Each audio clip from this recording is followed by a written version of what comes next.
Hello all my dear students, एक बार फिर से आपका स्वागत है मेरे यूट्यूब चैनल लिटरेचर वर्ड पर। और आज की हमारी वीडियो का टॉपिक रहेगा रोमांटिक एज। जैसा कि आप सभी को पता ही है कि हम आरपीएससी सेकंड ग्रेड 2022 में जो आपका एग्ज़ाम होने जा रहा है दिसंबर में, उसके अकॉर्डिंग वीडियोस को बना रहे थे।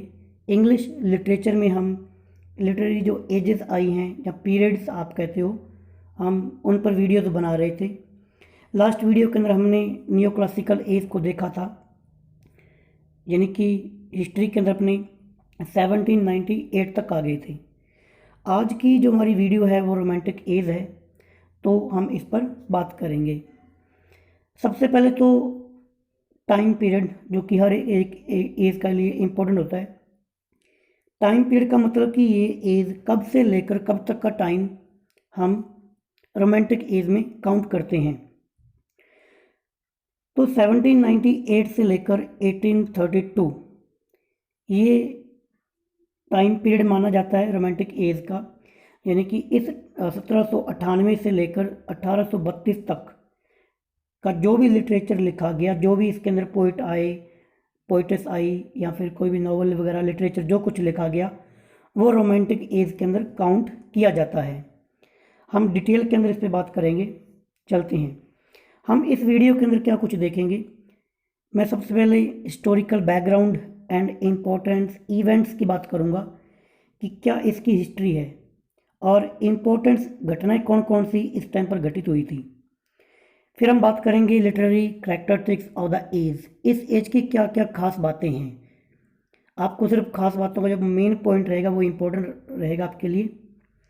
Major poets of the romantic age, major poets कौन कौन से हैं, और secondary writer of the romantic age, यानी कि थोड़े से जो बाद में आए वो पोइट कौन कौन से हैं। इसी के साथ मैं कुछ आपको पिक्स भी दिखाऊंगा ताकि आप अच्छे से चीज़ों को अंडरस्टैंड कर पाएँ।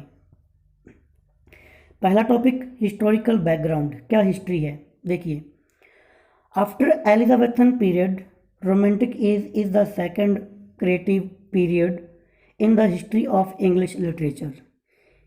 इस लाइन का मतलब है कि एलिजाबेथन एज में लिटरेचर के अंदर काफ़ी क्रिएटिविटी देखने को मिली थी। एक तो एलिजाबेथन एज के अंदर काफ़ी लिटरेचर में क्रिएटिव पीरियड था। इसके बाद में अगर कोई एज है जिसके अंदर लिटरेचर में काफ़ी आपको क्रिएटिविटी देखने को मिलेगी, वो एज है romantic age. Romanticism was an artist, literary, musical and intellectual movement that are originated in Europe toward the end of 18th century. यानी कि रोमांटिसिज्म जो है ये एक आर्टिक और लिटरेरी और म्यूजिकल और इंटेलेक्चुअल मूवमेंट था। इसके अंदर चार चीज़ें याद रखना, Arctic, literary, musical and intellectual, जिसका ओरिजिन हुआ था यूरोप के अंदर end of the 18th century, यानी कि ख़त्म होती 18th सेंचुरी, यानी कि अपनी न्यू क्लासिकल एज के अंदर इसकी जड़ें लग चुकी थी। Romantic as conventionally start from 1798, which saw the publication by Wordsworth and Coleridge of their lyrical ballad, and ends in 1832, the year which saw the death of Sir Walter Scott and the enchantment by the Parliament of the first Reform Bill। इस line का मतलब है कि 1798 के अंदर 1798 में जो दो मोस्ट इम्पोर्टेंट पोइट हैं इस एज के, विलियम वर्ड्सवर्थ और एस.टी. कॉलरिज, इन दोनों ने मिलकर एक बुक को पब्लिश करवाया था और उस बुक का नाम याद रखना, लिरिकल बैलड। ये बुक 1798 के अंदर पब्लिश हुई थी। इसमें 23 पोइम्स थी टोटल। कुछ पोइमें विलियम वर्ड्सवर्थ की, कुछ एस.टी. कॉलरिज की थी। वो कौन कौन सी थी मैं आगे बताऊंगा। इस बुक के पब्लिश होने के साथ ही माना जाता है कि रोमांटिक एज यहाँ से शुरू हो जाती है और इस एज की एंड होती है 1832 के अंदर।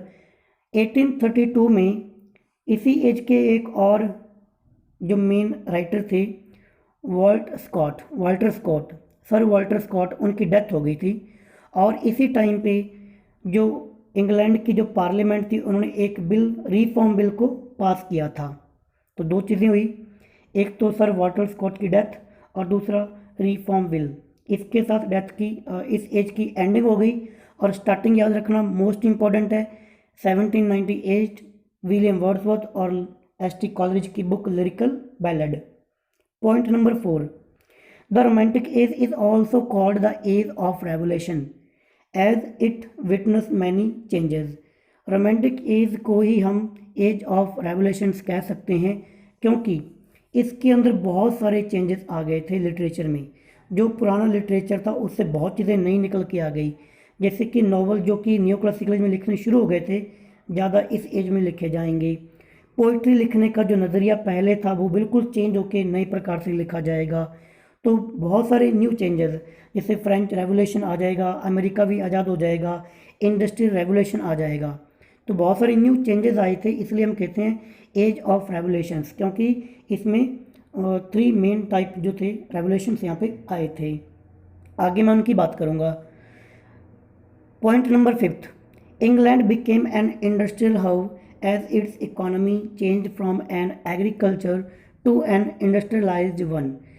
इंग्लैंड एक इंडस्ट्रियल हब बन चुका था, यानी कि काफ़ी ज़्यादा मशीनरी यहाँ पे बढ़ चुकी थी, जिसे आप औद्योगिक क्रांति के नाम से जानते हो। बहुत सारी मशीनरी यहाँ पे इस्टेब्लिश की गई, न्यू न्यू प्रकार की इन्वेंशंस होने लगी थी। तो एग्रीकल्चर की बजाय इंडस्ट्री पर ज़्यादा फोकस किया जाने लगा। In this time period only the industrial revolution started. तो इसी टाइम पर ही आपके रोमांटिक एज में ही इंग्लैंड में रेवोल्यूशंस जो हुआ था, इंडस्ट्रियल रेवोल्यूशन, जिसे आप औद्योगिक क्रांति के नाम से जानते हो। Point number 6, the industrial revolution created social change. अब जो इंडस्ट्रियल रेवोल्यूशन आया उससे सोशल चेंजेस आई, अनरेस्ट आया और इवेंचुअली ट्रबलेंस आ गई, यानी कि लोग थोड़े से मशीनरी टाइप के हो गए इससे पहले, क्योंकि लोगों का ध्यान नहीं जा रहा था नेचर की तरफ। इसलिए इस एज में जो था वो नेचर पर पोइट्री लिखी जाएगी, ठीक है। डीप रूटेड ट्रेडिशंस वर ओवरथ्रोन्ड, यानी कि जो पुराने जो ट्रेडिशन कल्चर थे वो सारे के सारे हटा दिए गए। कुल मिला के लोगों के अंदर नई क्रांति आ गई थी, यानी कि लोग मशीनरी का यूज़ कर रहे थे, ठीक है। Within a short period the whole landscape of the country change and this issue has been depicted by many poets including Samuel Johnson and William black.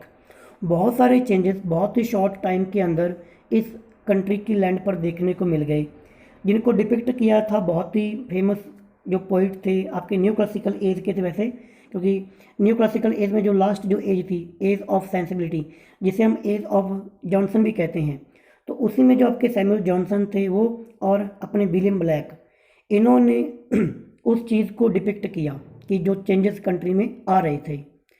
The romantic moment of 19th century art and literature was influenced by the revolutionary events.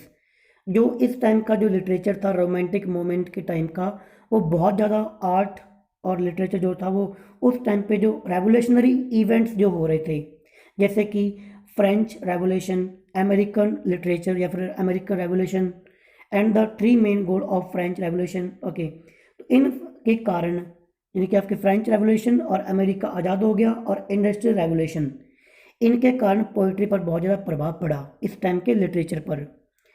जो आपका French revolution था उसमें 3 point main goal थे, जैसे कि liberty, equality and fraternity. Liberty mean that everyone had all of their natural rights and freedom. Liberty का मतलब कि हर एक इंसान के पास अपने कुछ नेचुरल राइट्स हैं और अपनी फ्रीडम है। Equality mean that everyone would be equal in the eyes of the government. Equality मतलब कि इक्वालिटी मीन्स कि गवर्नमेंट की नज़र में हर एक इंसान बराबर है। Fraternity mean that everyone would get along the respect each others rights. Fraternity का मतलब था कि हर एक इंसान दूसरे के अधिकारों की रिस्पेक्ट करेगा और भाईचारा बनाकर रहेंगे। ये था आपका फ्रेंच रेवोल्यूशन मूवमेंट, ठीक है। अब बात करते हैं लिटरेरी कैरेक्टरिस्टिक्स, यानी कि कुछ क्या क्या खास बातें थी। आपको बिल्कुल डीप में नहीं पढ़ना, हो सके तो आप जस्ट ओनली पॉइंट याद रख लेना, ठीक है। चलो पॉइंट नंबर 1, कैरेक्टरिस्टिक्स नंबर 1, पहली जो खास बात है वो है romanticism. Romanticism emphasised on the imagination and emotion. यानी कि रोमांटिक पीरियड के अंदर ज़्यादातर लिटरेचर जो लिखा गया वो इमेजिनेशन पर और इमोशन पर लिखा गया, यानी कि लोग कल्पना करते थे और अपने इमोशंस की बात करते थे। मैं आपको थोड़ा इजी वे में समझा देता हूँ कि इससे जो पहले एज थी ना, उसके अंदर जो पोइट्री लिखी जाती थी न्यू क्लासिकल एज के अंदर, वो लोग ग्रीक और रोमन कल्चर को कॉपी करते थे, यानी कि बहुत ही हार्ड पोइट्री आप कह सकते हो, आर्टिफिशियल नकली तौर की पोइट्री लिखते थे और रीज़न की बात करते थे, लॉजिक की बात करते थे, साइंस की बात करते थे। यानी कि पोइट्री एक तरह से पढ़ा लिखा बंदा ही उसको समझ सकता था। काफ़ी बोरिंग सी थी पहले वाली एज के अंदर, न्यू क्लासिकल एज के अंदर, ठीक है। हमने लास्ट वीडियो में ये बात वहाँ पर देखी थी। रोमांटिक एज के अंदर पोइट्री नेचर पर लिखी गई, जो पोइट के दिमाग में जो कल्पना आई, जो उसके विचार आए, जो इमोशन आई, उसको सिंपल लैंग्वेज के अंदर ये लोग लिखते थे। इतनी सी बात दिमाग में रखना। The main thing is poetry of romanticism is the break from the turns of the rules and regulations, यानी कि रूल्स और रेगुलेशन को ये थोड़ा ब्रेक करते थे, ज़्यादा रूल पर बातें नहीं की जाती थी। फिर रूल से क्या होता है कि पोइट्री टफ बन जाती है। आप आज के टाइम पे पुरानी पोइट्री पढ़ोगे, आप विलियम शेक्सपियर की कोई पोइट्री पढ़ लेना, आपको बड़ा टफ लगेगा। बट थोड़ा रोमांटिक जैसे कि विलियम वर्ड्सवर्थ को पढ़ना, आपको एक एक लाइन अंडरस्टैंडिंग हो जाएगी, ऐसा लगेगा कि यार ये तो बिल्कुल नेचुरल टाइप की है, ठीक है। मतलब कि वो बिल्कुल सिंपल लैंग्वेज भी यूज़ करते थे। Number 2, super natural. Super natural मतलब होता है कि यानी कि जो नेचुरल चीज़ें नहीं हैं उनकी बातें करना, जैसे परियों की बातें करना, पेड़ चलते हैं, पेड़ों से बातें करना, हवा से बातें करना, प्रकृति की बातें करना, प्रकृति की शक्ति बताना, ये सारी की सारी सुपर नेचुरल चीज़ें हैं। अब इनमें कोई रीज़न और लॉजिक नहीं है, ठीक है ना। Super naturalism is another outstanding quality of romantic poetry. Poets like Coleridge and Scott gave a sense of wonder and mystery to poetry. Poetry के अंदर mystery का यूज़ होने लगा। It was the supernaturalism that gave the atmosphere of wonder and mystery to the romantic poetry. Romantic poetry में atmosphere था वो काफ़ी wonderful और mysterious था, रहस्यवादी। Most of the romantic poets used supernatural elements in their poetry. बहुत से poet super natural element को अपनी पोइट्री में यूज़ करते थे, जैसे कि सैमुअल कॉलरिज, यानी कि एस.टी. कॉलरिज। इनकी बहुत ही फेमस पोइम है कुबला खान। बहुत से यूनिवर्सिटीज़ के सिलेबस के अंदर ये पोइम आपको देखने को मिल जाएगी, कुबला खान। और ये पोइम +2 इंग्लिश लिटरेचर RPSC के सिलेबस में भी है। वो full of super natural elements है, आप उस पोइम को पढ़ लेना, सुपर नेचुरलिज्म क्या होता है आपको अच्छे से पता चल जाएगा। Topic point number 3, subjectivity. Subjectivity मतलब कि जो भी पोइट के अपने विचार होते हैं, अपने आप में जो माइंड में आता, अपने आप को खुद वो इंस्पिरेशन, अपने खुद की इंस्पिरेशंस के साथ, अपने खुद के एक्सपीरियंस के साथ जो आता पोइट वो लिखता। इसका मतलब कि वो सब्जेक्टिविटी पर बेस थी, ना कि ऑब्जेक्टिव टाइप की पोइट्री। ऑब्जेक्टिव टाइप की पोइट्री आपकी पिछली एज न्यू क्लासिकल एज में थी। Subjectivity is another important feature of the romantic poets. Subjective poetry is a kind of poetry in which poet goes into himself and finds his inspirations from his own experience, thoughts and feelings. Poet अपने experience, thoughts और feelings से ही inspirations लेके poetry को लिखता था, यानी कि जो लिखता है उसी के अकॉर्डिंग पोइट्री थी, जो उसके विचार थे। तो लिखने वाला सब्जेक्ट होता है ना, कर्ता, तो कर्ता यानी कि सब्जेक्ट के अकॉर्डिंग पोइट्री लिखी जाती है, जो बंदे के दिमाग में आ गया लिख दिया। तो लिखने वाला सब्जेक्ट, इसलिए सब्जेक्टिव थी, ना कि किसी ऑब्जेक्टिव को लेकर लिखी जाती थी, ठीक है। इसका बेस्ट एग्जांपल आपको देखने को मिलेगा जॉन कीट की जो पोइम है ऑड टू नाइटिंगेल। जॉन कीट की पोइम है ऑड टू नाइटिंगेल।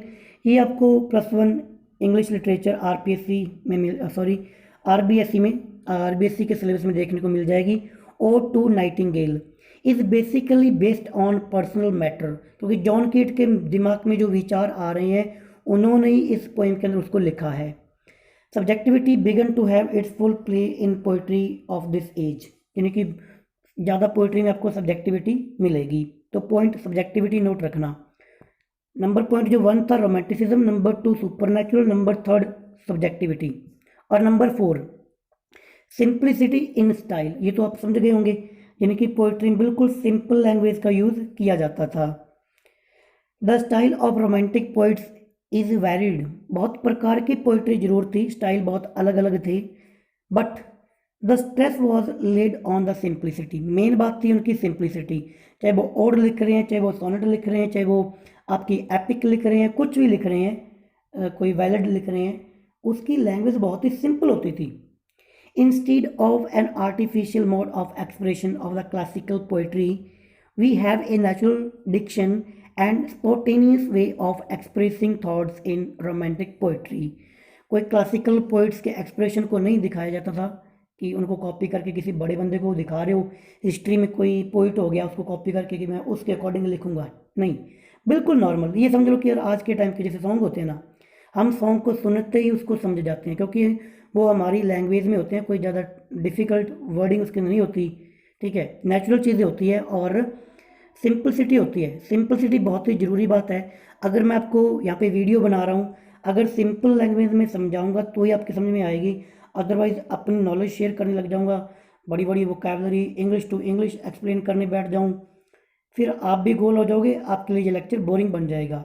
इसलिए मैं वीडियो के अंदर भी कोशिश करता हूँ कि सिंपल बातें आपको बता दी जाएं, ताकि ठीक है आप एक बार सिंपल चीज़ें समझ जाओगे तो बाद में आप खुद पढ़ सकते हो, ठीक है।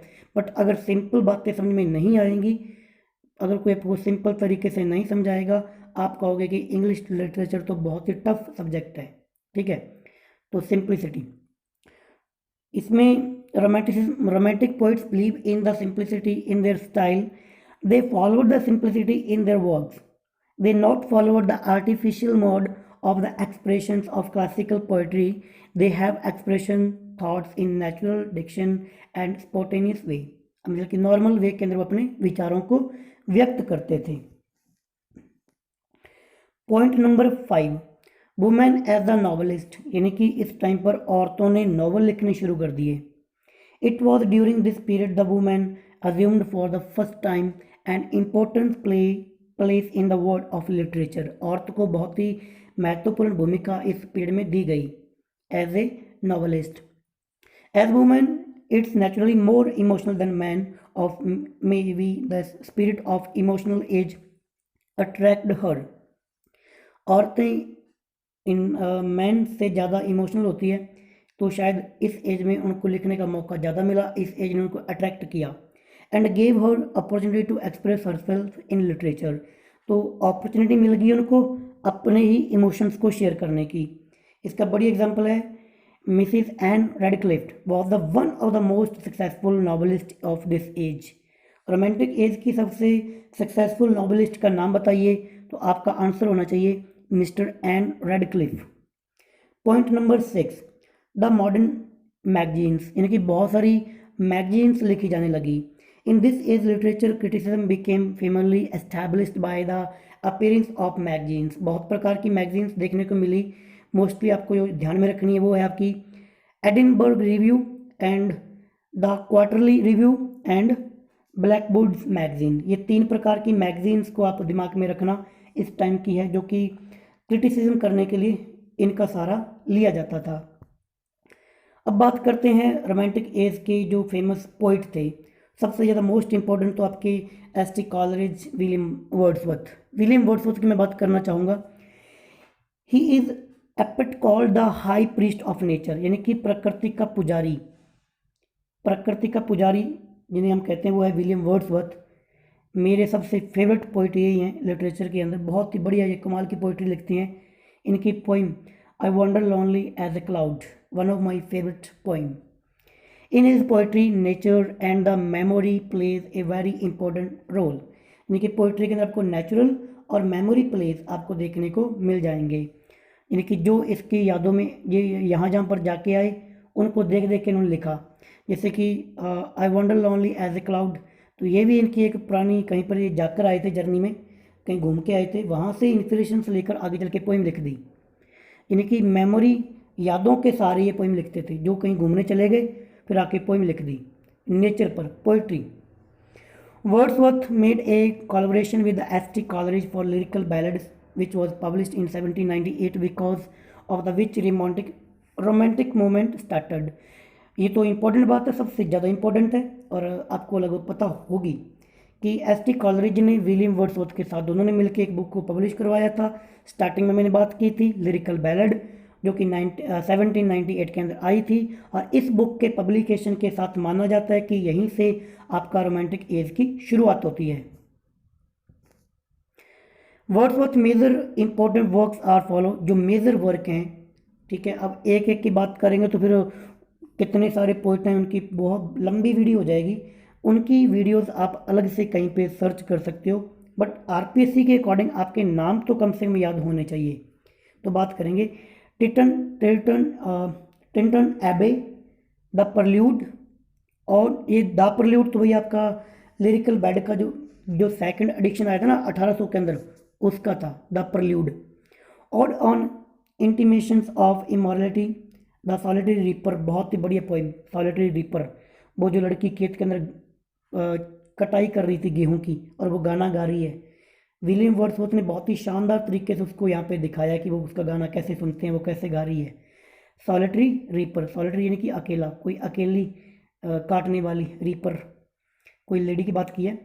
The world is too much with us late and soon, ये तो अपने +1 की जो इंग्लिश लिटरेचर की बुक है आरबीएससी की, उसके अंदर आपकी एनसीईआरटी के सिलेबस में दे रखी है। 11th क्लास में बुक है ये, पहली पोएम आई थिंक यही है विलियम वर्ड्सवर्थ की, the word is too much with us. The एग्जीक्यूरियज्म, बात करते हैं सैमुअल एस.टी. कॉलरिज की, पूरा नाम Samuel Taylor Coleridge. S T. Coleridge बहुत वर्ड्सवर्थ स्पिरिट ब्रदर, यानी कि वर्ड्सवर्थ के ये स्पिरिट ब्रदर इनको कहा जाता है। He was guided by the same philosophy of imagination, इनकी भी सेम फिलोसफी थी भाई इमेजिनेशन की, कल्पनाएं करना। In the rime of ancient mariner, बहुत ही फेमस, बहुत बढ़िया पोइम है भाई। बड़ी सी जर्नी पर वो जाते हैं, समुद्र की यात्राएं करते हैं, कैसे उनको एक पक्षी दिखता है, उनको लगता है कि मैं किसी चुड़ैल का साया है, कुछ भूतों का साया है। कैसे वो स्टार्टिंग में कोई बंदा उनको कहानी सुना रहा होता है ना, लास्ट की बहुत ही लंबी सी एपिक पोइम आप कह सकते हो, एग्जाम्पल ऑफ एपिक पोइट्री। मैंने आपको वहाँ पर भी इसकी बात की थी एपिक पोइट्री के अंदर। Coleridge describe the strange adventures of the seller in the ship, ठीक है, मैंने आपको बता दिया। ये आपकी उसी बुक में है, लिरिकल बैलेड के अंदर है, कुबला खान भी उसी के अंदर है। कॉलरिज के कुछ फेमस शॉर्ट पोइम्स कौन कौन सी हैं, जैसे कि ode to France, youth and age, rejection and on ode and odd.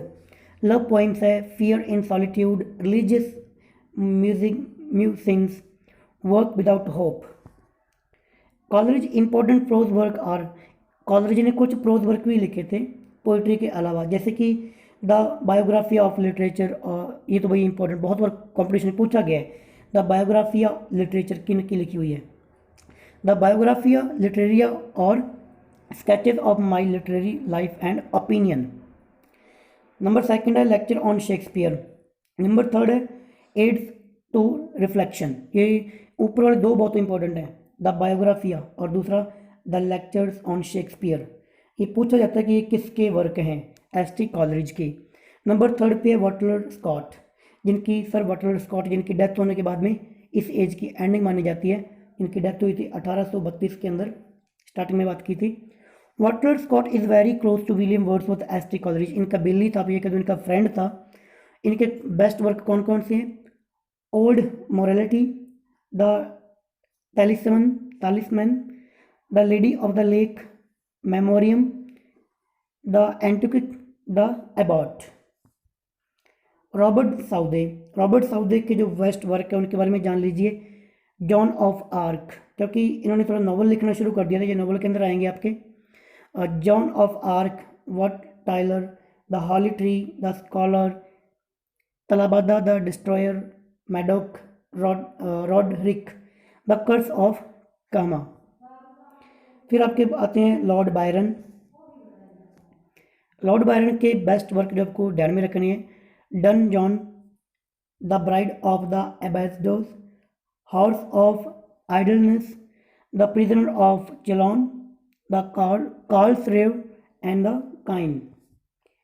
PV Shelley, ये आपको थोड़ा ज़्यादा याद रखना भी पीवी शैले को, क्योंकि एसटी कॉलरिज हो गए और विलियम वर्ड्सवर्थ, पीवी शैले, ठीक है। पीवी शैले की important work the revolt of Islam, Ozymandias, Prometheus unbound, the mask of anarchy, और टू स्काईलार्क और टू वेस्ट विंड। ये लास्ट वाले दो वर्क बहुत इंपॉर्टेंट है भाई, और टू स्काईलार्क और टू वेस्ट विंड। ये आपके आरपीएससी फर्स्ट ईयर के सिलेबस में थी, और टू वेस्ट विंड। जो बात करता है उनको उसने कि मेरे को वेस्ट विंड से अपने को कहता है कि मेरे को अपना साथी बना लो, कभी पत्तियों से कंपेयर करता है कि वेस्ट विंड का क्या इफेक्ट है लैंड पर, वाटर पर और स्काई में। जॉन कीट, बहुत ही बढ़िया, आपको आगे तस्वीरें दिखाऊंगा इनकी। जॉन कीट के फेमस वर्क एंडीमिनियन, बहुत बार पूछा गया भाई, एंडीमिनियन याद कर लो। Hyperion, the eve of saint Agnes, Isabella, और टू नाइटिंगेल, आपको मैंने बता दिया, और टू ऑटम, और टू मेलनकली, लेमिया, और टू एंडोलसेंस। इन्होंने ओड लिखी है, 6 ओड लिखी थी, ठीक है। ओड क्या होती है मैंने आपको लिटरेरी टर्म्स के अंदर बताया था, और इनकी ओड की बात मैंने वहाँ पर भी की थी। इनकी 6 ओड्स के नाम याद रखना, और हो सके तो उनका सीक्वेंस याद रखना कि कौन सी ओड पहले लिखी गई थी, क्योंकि उनके क्रॉनिकल ऑर्डर के अंदर पूछ सकता है कि इनका क्रॉनिकल ऑर्डर क्या था, ठीक है। आगे आते हैं चार्ल्स लैम्ब, जिन्हें हम प्रिंस ऑफ एसेस के नाम से जानते हैं। फादर ऑफ एसेस कौन है, आप कमेंट बॉक्स में लिख दीजिए, मैंने आपको बताया था। आपको बताना है कि अभी मैं यहाँ पर बता रहा हूँ कि prince of essays Charles Lamb. इनके कुछ एसेस ध्यान में रखना, एसेस ऑन इलिया, इनका वर्क था, इसके अंदर बहुत सारे इनके एसेस थे। द लास्ट एस्केपी of Elia, John Woodvil, tale of Shakespeare, the old familiar faces. पहला याद रखना, एसे ऑन इलिया, ये आपके बहुत काम का है। नंबर 9 पे है थॉमस डी क्विंसी, इनके work Joan of Arc, English mail coach, murder considered as one of the fine art, ये इंपॉर्टेंट है इनका, murder considered as one of the fine art. Speria de Profunds, Dream, Foggies, Confessions of an English Opinion Eater।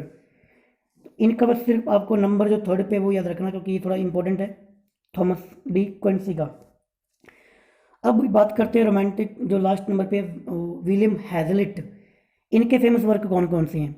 The English poets, the English comic writers, the spirits of age, the dramatic literature of the age of Elizabeth. अब secondary writers की बात करेंगे, यानी कि जो थोड़े से इनके बाद में आए, क्योंकि अभी तक हमने जो ज़्यादा वो देखे जो पोइट्री में और प्रोज में थे, अभी नॉवल में जो आए उनकी बात कर रहे हैं। सेकेंडरी राइटर्स इनके कहा जा सकता है।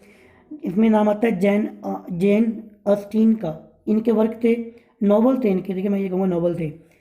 ये मोस्ट इंपॉर्टेंट है प्राइड एंड प्रेजुडिसी, ये नॉवल, सेंस एंड सेंसिबिलिटी, और एमा, मैनफील्ड पार्क, परफ्यूनिया, नडन्स ऑबी।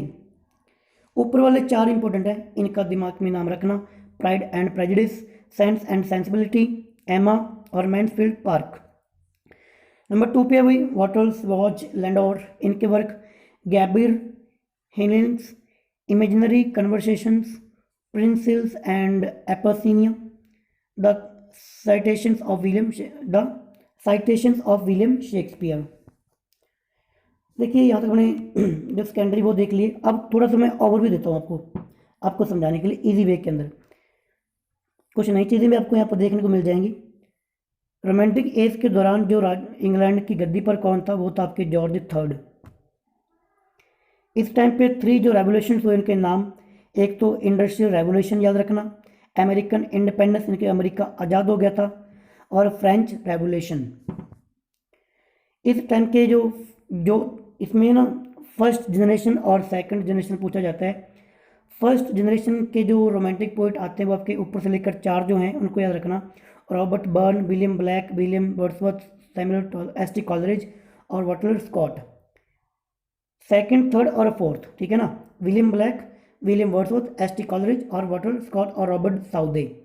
ये फर्स्ट जनरेशन के पोइट हैं सारे के सारे। इनमें से याद रखना, अपने मेनली याद रखना विलियम ब्लैक को, विलियम वर्ड्सवर्थ को, एसटी कॉलरिज को और रॉबर्ट साउदे को। इनको तो पक्का ही, क्योंकि इनसे क्वेश्चन पूछा गया है। अब हो सकता है वो रॉबर्ट बर्न्स दे दे और वाटरलर स्कॉट दे दे। ये वाटरलर स्कॉट वही अभी सर वाटरलर स्कॉट, जिनकी 1837 में डेथ हो गई थी, वहाँ से एज की एंडिंग मानी जाती है। सेकेंड जनरेशन के जो पोइट हैं Jane Austen, Lord Byron, P V Shelley, John Keats, Mary Shelley. इसमें आपको Lord Byron, P V Shelley और जॉन कीट को याद रखना है। Mary Shelley P V Shelley की वाइफ थी जिन्होंने फ्रैंकनस्टीन पहला गॉथिक नॉवल लिखा था। गॉथिक नॉवल साइंस वाला नॉवल था भाई, साइंस फिक्शन नॉवल था। मैरी शैले जो कि पी वी शैले की वाइफ थी। अब मैं जिसकी बात करूँगा कुछ नोट जो वर्क थे, जैसे कि एक तो ये लिरिकल बैलेड, ये विलियम वर्ड्सवर्थ का टाइम स्पेन याद रखना 1770 से लेकर 1850 तक। लिरिकल बैलेड दो राइटर की लिखी हुई है, वर्ड्सवर्थ और एस टी कॉलरिज। वर्ड्सवर्थ ने 19 पोएम लिखी और कॉलरिज ने 4 लिखी, टोटल 23 पोएमें थी। इसमें से जो पहली पोएम वो आपकी है the rime of ancient mariner, जो कि एस टी कॉलरिज की है और ये एक एपिक पोइट्री का एग्जाम्पल है। लिरिकल बैलेड की बात करें तो इसको 4 एडिशन के अंदर पब्लिश करवाया गया था। फर्स्ट एडिशन इसका आया था 1978, सेकंड एडिशन आया था 18 के अंदर, और इसी में ही विलियम वर्ड्सवर्थ ने द प्रेल्यूड लिखा था इसका। थर्ड एडिशन 1802 के अंदर और 14 एडिशन 1805। ये इनके ईयर जरूर याद कर लीजिए, बहुत बार पूछे गए हैं, ठीक है।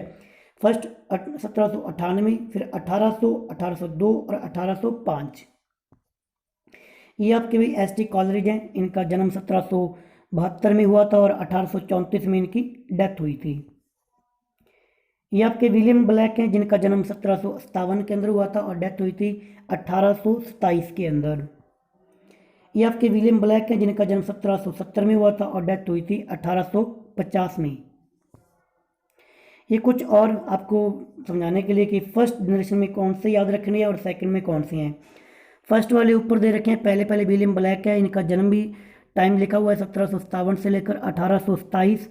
ये पेंटर थे, पोइट थे और विजनरी थे। इनका वर्क है the garden of love and the tiger. फिर आपके विलियम वर्ड्सवर्थ, इनके बारे में बात हमने कर ली, इनको फादर ऑफ रोमांटिक पोइट्री कहा जाता है, ठीक है। टिंटन एबे इनका फेमस वर्क था भाई। फिर आपके एस टी कॉलरिज हैं, इन्हें पोइट ऑफ द इमेजिनेशन कहा जाता है। ये तीनों के तीनों फर्स्ट जनरेशन में आते हैं। सेकंड जनरेशन में आपके आते हैं भाई, पहले आपके आएंगे जॉर्ज गॉर्डन, लॉर्ड बायरन, ठीक है। फिर आपके आएंगे पी वी शैले, फिर आपके जॉन कीट। इनके बारे में जो मेन पॉइंट लिखे हुए हैं भाई उनको थोड़ा ध्यान से थोड़ा जूम करके या वीडियो को पॉज करके, चलो मैं जूम कर देता हूँ इसको, ठीक है, आपको दिख जाएगा। फिर ये देख लीजिए पी वी शैले के बारे में थोड़ा ध्यान रखना। रोमांटिक रेवोल्यूशनरी ने कहा जाता है। ओड टू वेस्ट विंड बहुत ही बेस्ट एग्जाम्पल है।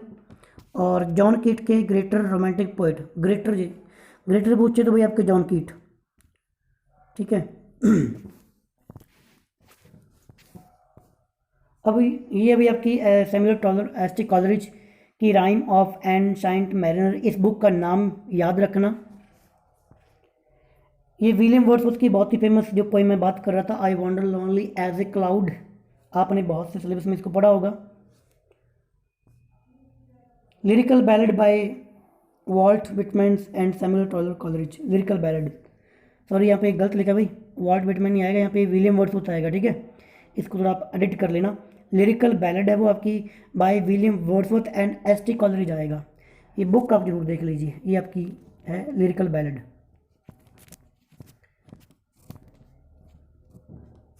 ओके स्टूडेंट्स, तो यहाँ पर अपने इस वीडियो को फिनिश करते हैं।